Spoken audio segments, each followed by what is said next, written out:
ಚಿಕ್ಕಬಳ್ಳಾಪುರ ತಾಲೂಕಿನ ಶ್ರೀ ಕ್ಷೇತ್ರ ಘಾಟಿಯಲ್ಲಿ ಶ್ರೀ ಸಾಯಿಬಾಬಾ ಆಶ್ರಮದಲ್ಲಿ ಗುರುಪೂರ್ಣಿಮೆ ಪ್ರಯುಕ್ತ ವಿಶೇಷ ಪೂಜಾ ಪುನಸ್ಕಾರಗಳನ್ನು ಹಮ್ಮಿಕೊಳ್ಳಲಾಗಿತ್ತು ಹಾಗೂ ಅಖಿಲ ಭಾರತ ವೇದ ವಿದ್ಯಾಕಲಾ ಪಾಠಶಾಲೆಯನ್ನು ಉದ್ಘಾಟನೆ ಸಹ ಮಾಡಲಾಯಿತು.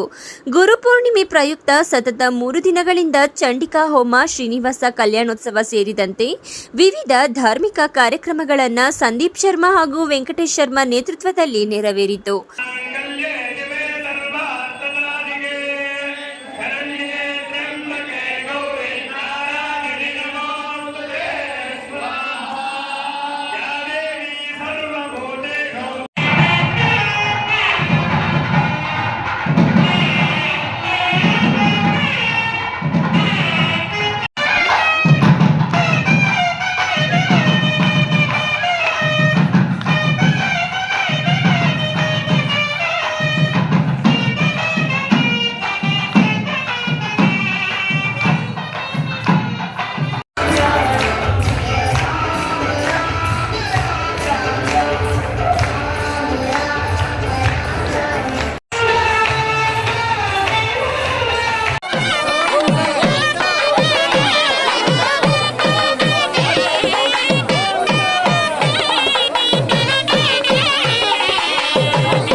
Lakshminarayan, MMTV news, Chikkaballapur.